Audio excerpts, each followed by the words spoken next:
But I told you I was coming out here to see you. This is pretty much something that doesn't happen in boxing. Obviously, I'm retired, but normally fighters don't go visit other fighters in camp. But I feel like we're close enough. I feel like, we have that kind of friendship, and I really just want to support you in this fight. I've supported you for a long time. So I get here, and I already know what Colorado Springs is all about. But there's a lot of people that don't understand why you rocking all the Nebraska stuff, but you come to Colorado Springs to really put in the work. So tell everybody why you come to Colorado Springs. Well, I come to Colorado Springs for the altitude. Then just to get some peace of mind and clarity to set in and focus on the job at hand. Away from your family, you're away from your loved ones, and you just focus on the job at hand. So I always felt like it was a great way to prepare for a big fight by leaving home and getting out of your comfort zone. I tell people that you are always turned on. You're always ready for the competition. You're always ready to get down with whatever it is that's amongst, for the sake of words.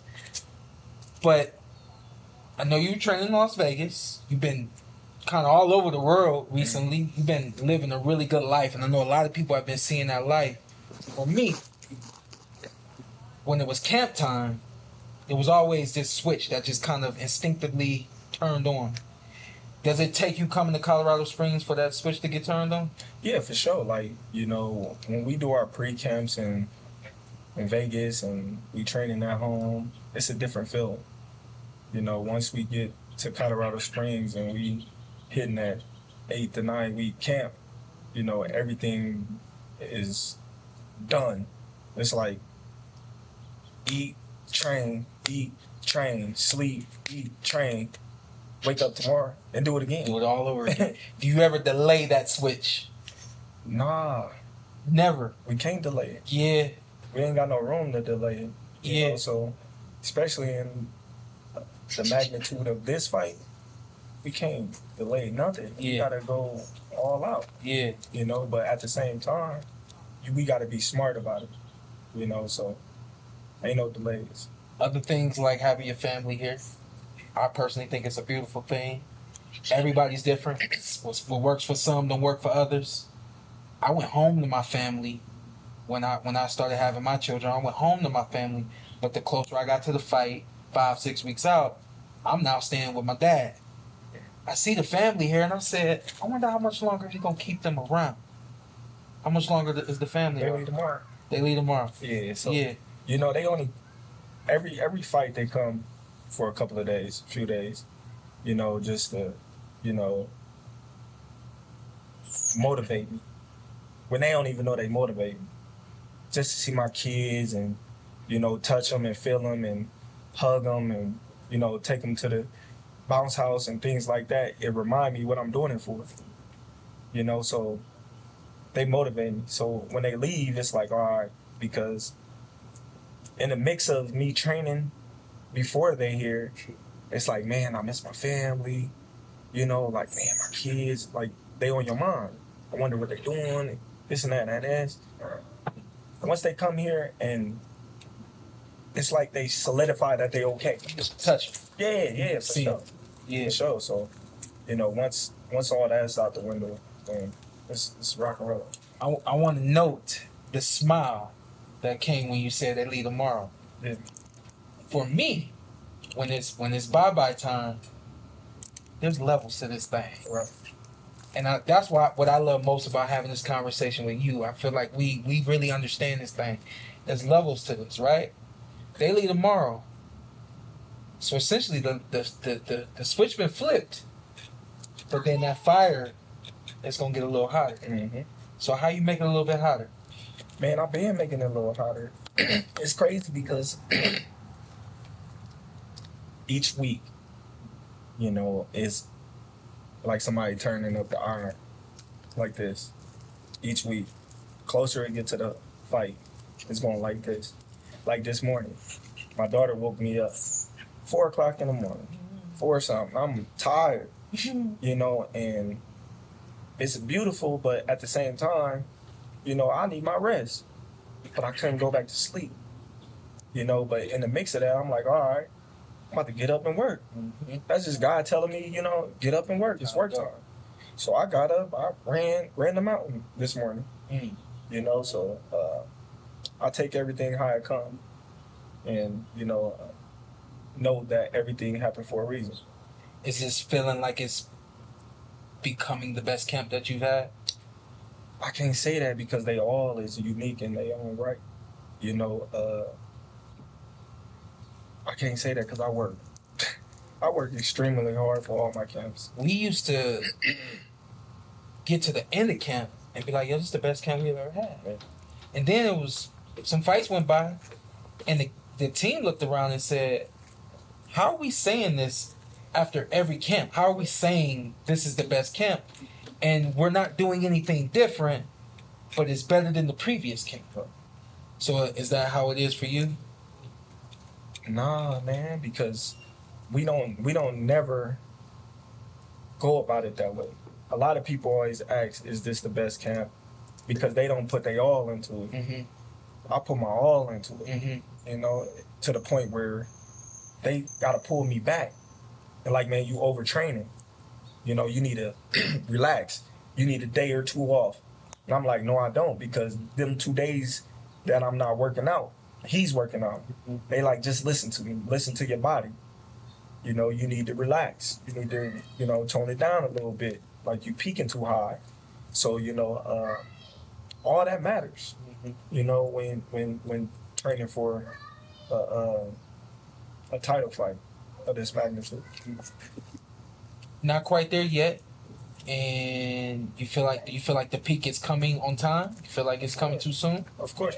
I don't think it's coming too soon because at the moment we still working on the things that we need to work on. Mm-hmm. You know, am I ready to go 12 right now? Yeah. But it's a lot that goes into 12. Yes, sir. You know, yes, sir. Anybody can just get in shape and say, all right, I want to go 12, but can you go 12 and execute the plan? Mm-hmm. And you know, take on the fighter that you fighting against and look at him and say, all right, well, he's gonna oppose this on me. How am I gonna react to this? How am I gonna react to that? You know, is my timing there? Is my defense there? How sharp am I? You know, is my mental there? Like, all in one. It gotta be all in one. You can't have half of, you know, yourself right here that's right here, but then the other half, like right here, is my body, is my legs, is, you know, everything. Mm-hmm. How did you become who you have become as Terence Bud Crawford? How did you become this? Man, I don't even know. I just think God. Yeah. It's not my plan. Yeah. You know, like when we always talk and we always, you know, at the table and we just, you know, politicking and they telling me how proud they is of me and I came a long way. It's things that I can't answer. You know what I mean? Because the lifestyle that I was once living and the person that I was growing up, that person is no longer me. Mm-hmm. Yes, I still have some traits of that person, but that person is long gone. Like, I'm more mature. I'm more, like, mentally, you know what I mean, there. Like, everything about me is different than that individual. And I got to credit that to the Most High, because without him, I'm like, I wouldn't know what to do. So, you know. You ain't never tried to figure it out, though? You never tried to look at it like, I went through this, and that's why I'm that way. You know what I mean? I would say the things that I've been through made me mentally tough. Mm-hmm. Like the things with my mom, the things with, you know, growing up with the amateur boxing, the naysayers, like them particular things have made me mentally tough, because it was like, okay, if my mom is saying these stuff to me and I'm able to cope with it and deal with it, there's nothing y'all can do to distract me from getting to this goal. Mm-hmm. There's nothing y'all can say or do. Hey, listen, the interesting thing somebody said to me, Malcolm, hold up, didn't he get shot in the head? Everybody know that story. And you drove yourself to the hospital. He said, well, what's going to stop this dude? If he got shot in the head, what's going to stop this dude? Do you look at that? I don't. At the same time, I just believe in everything is put in place for a purpose. Mm-hmm. You know, there was a reason why I lost the fights that I lost. You know, there was a reason why I didn't make the Olympic team. Mm-hmm. There was a reason why I got kicked off, you know, the USA team. All of them was learning experiences, you know, to shape me into the guy that I am now, to not want to feel those traumas ever again. Mm-hmm.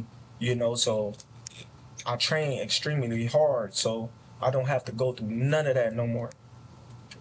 But you don't reflect on it. You don't reflect on, you know, this is why I'm training hard. This is why I'm doing it. I'm training hard because I know what's at stake. Yeah. You know, and I know how quick a person can be with you and then be against you. Mm-hmm. You know, I'm cool with how my career is. I'm cool with, you know, how my life is set up. I don't do nothing different. You know, I don't do nothing different today that I didn't do yesterday. Right. Whether the money was there, whether, you know, I'm $100 million rich, Mm-hmm. I'm still gonna be Bud. Mm-hmm. And I think that's what, you know, got me to where I am now. I got my theory on this challenge that you presented to Canelo Alvarez. Why did you choose to fight Canelo Alvarez? He's the last. He's the last person that, when I was coming up, he was the last of the last.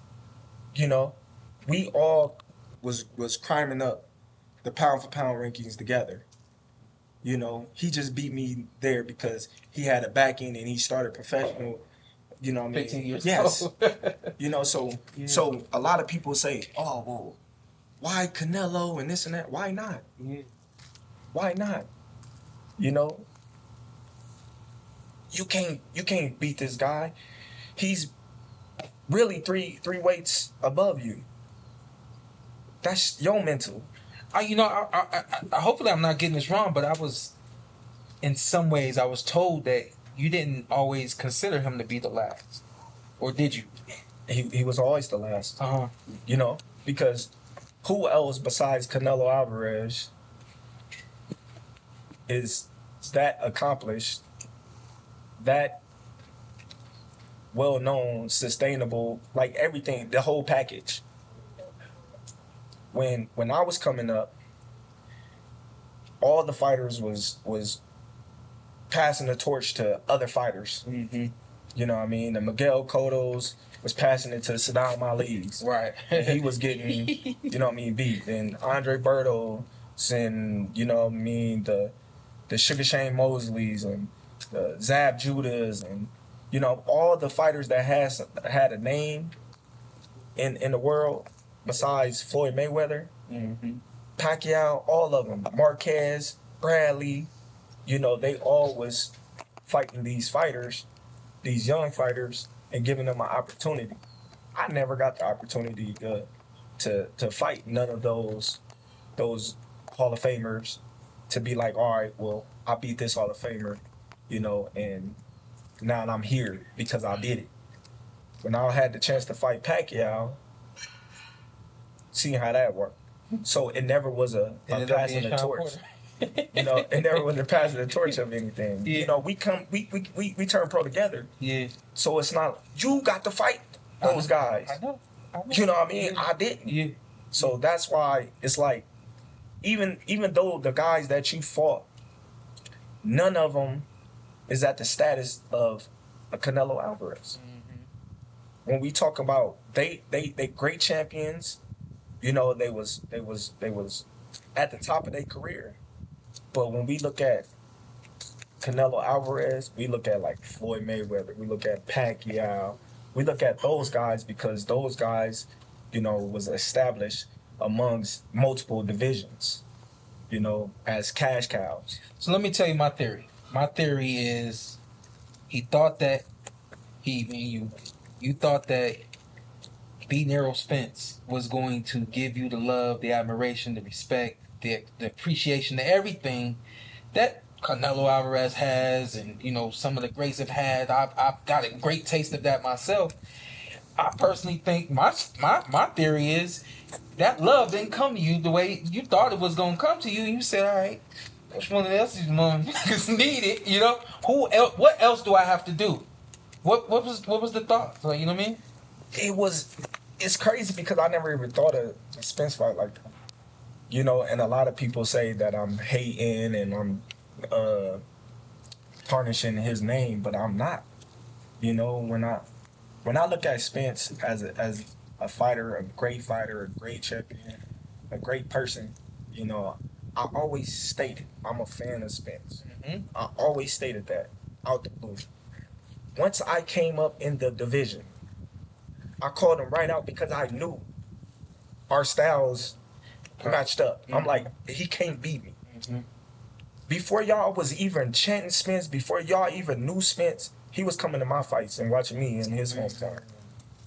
You know what I mean? Like, I was champion way before all this stuff even got started. Yes, he got a market machine behind him that was great, you know, but I still never had Spence on the level that I had Canelo Alvarez, Manny Pacquiao, you know, and people say I'm hating for that, but it's just facts. Kind of is what it is. I'm not gonna go there. We could, you know, share that conversation after this, but you know, I'm not gonna take a lot of your time, not much more of your time.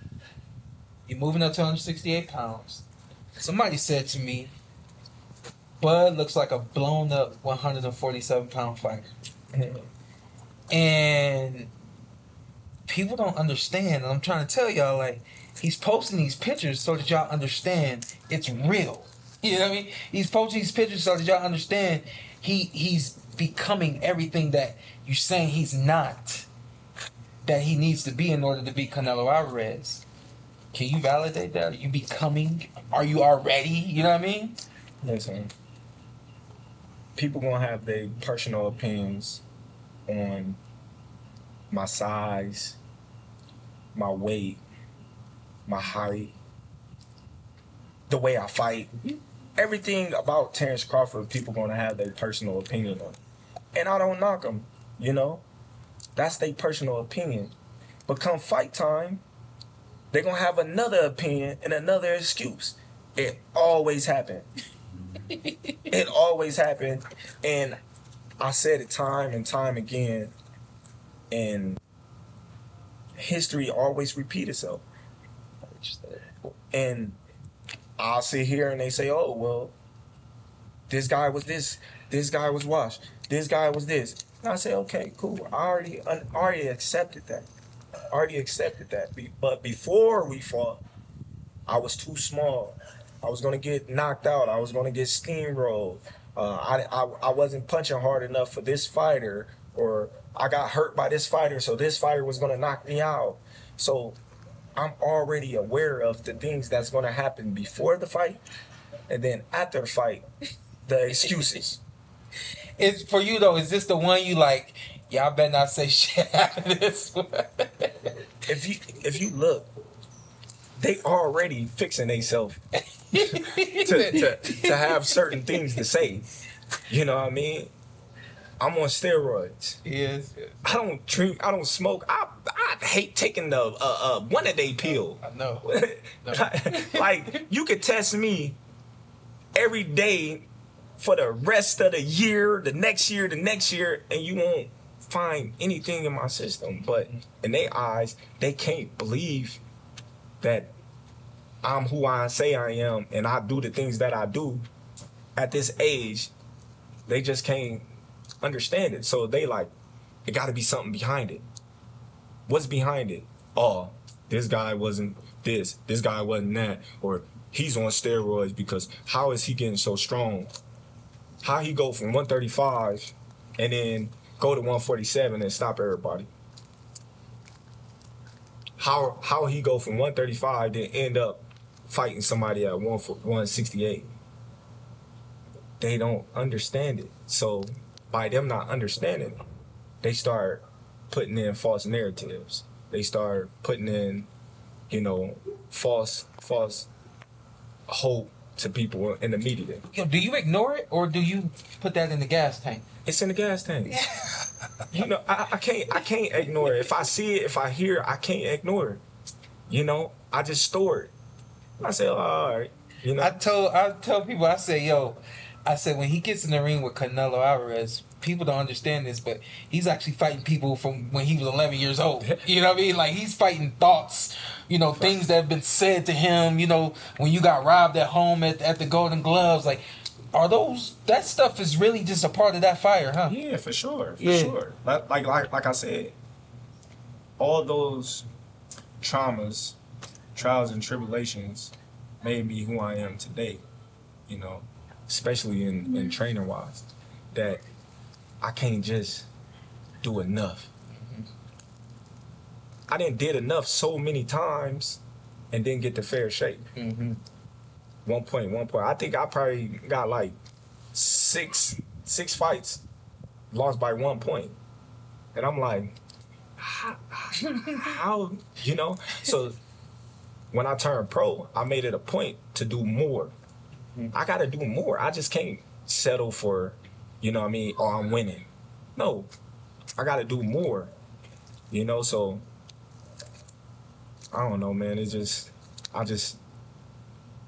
I laugh and my heart just get the, beating real fast and the fire in my gut just be like, okay, let me show him something. Mm-hmm. Because instead of saying, okay, Crawford is great. Crawford is skillful. Crawford did do that. They'd say, oh, well, he ain't fought nobody. His resume. And the thing is, they don't even know boxing.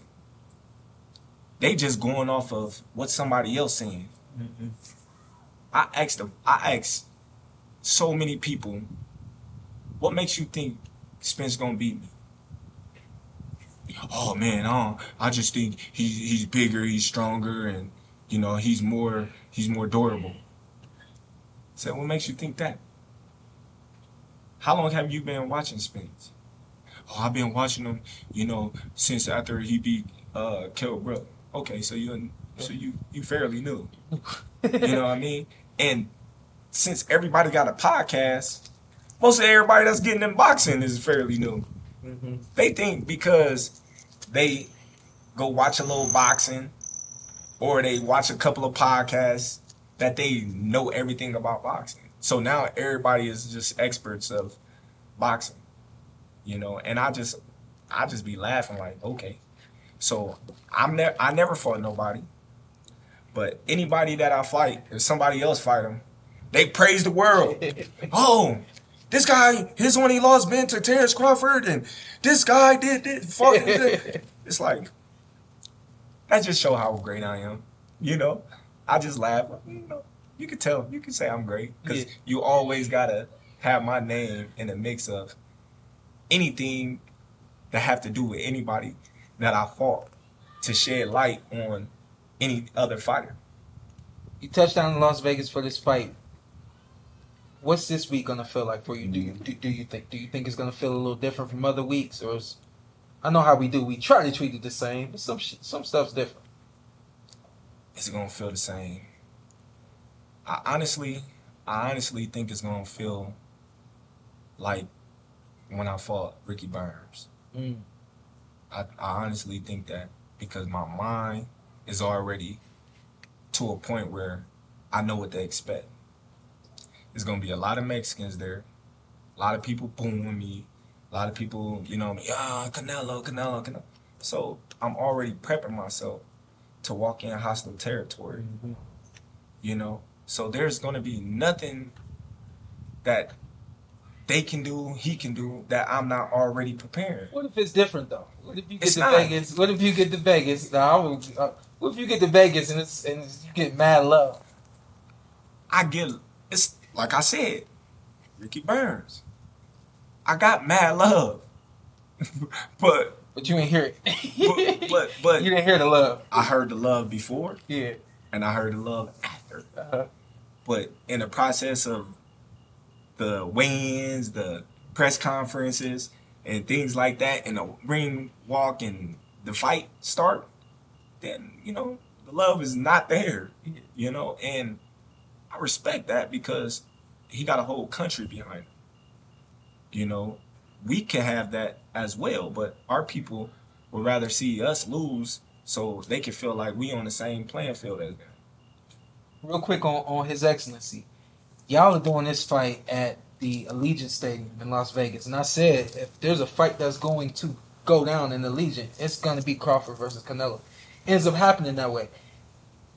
Were you a part of that decision at all? Like, this is where I want the fight to take place? No, not at all. Yeah, because I know you really you stuck your feet in the ground. Like, it's Canelo, and I'm here and I'm waiting, But the rest of it was like, I just want the fight. Everything else, that's it. Just roll it out. That's it. Yeah. I didn't care if we was fighting MGM, T-Mobile, Allegiant Stadium. Allegiant Stadium, is definitely historical, being that ain't never been a fight there. Mm-hmm.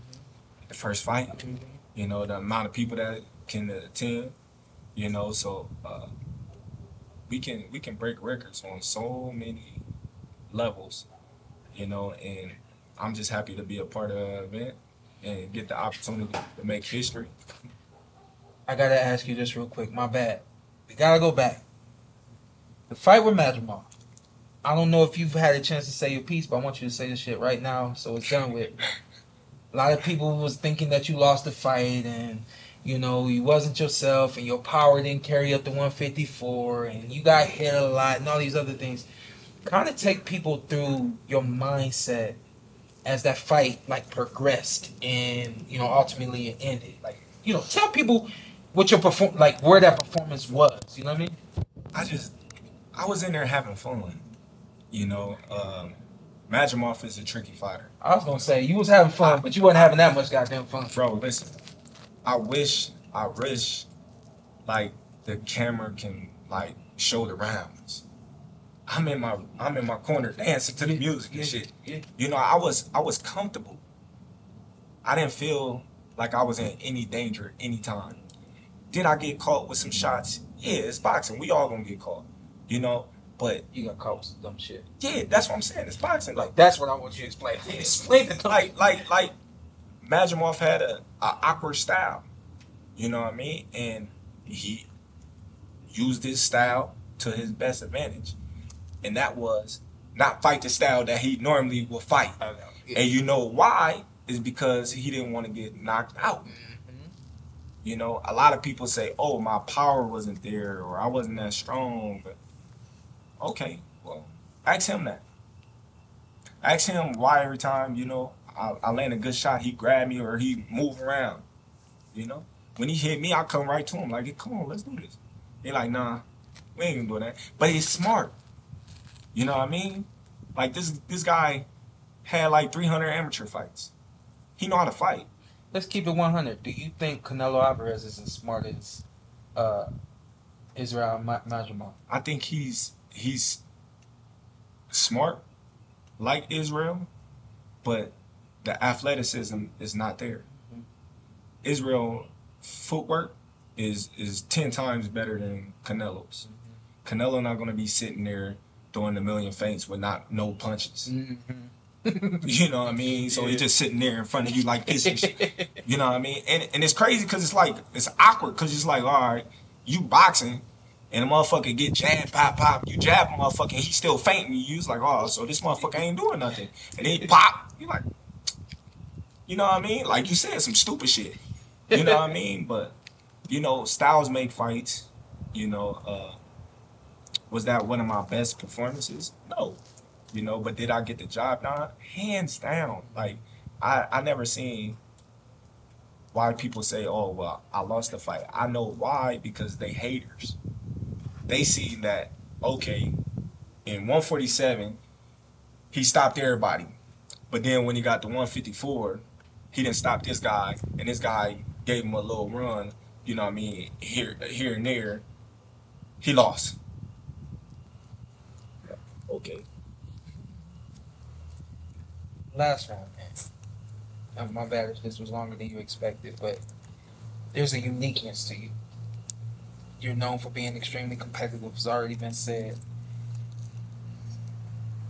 Two-part question. Do you like this version of Terence Bud Crawford, and do you think this is the Terence Bud Crawford you're gonna always be? I love this person. Yeah. You know, I look in the mirror, I see him every day. Yeah. And I don't ask to change nothing. You know, I am who I am. You know, and I hope that's correct English. Is there ever gonna be a day somebody challenge you to push ups and you say, "No, I'm good"? There will be a day. You think so? There will be a day. You know, but you know, right now, as the fire in my gut and the heart that I pose, just not gonna be today. Yeah. You know, because I think that what drives me is the challenge. You know, the challenge is what drives me. Mm-hmm. The people that say he can't do it. Mm-hmm. It ain't never been done before until it's done. And I want to be the one to do it. You know, so I'm happy with who I am. I love myself. And, you know, September 13th is going to be a special day. It's my early birthday gift. Yes, this is the PorterWay.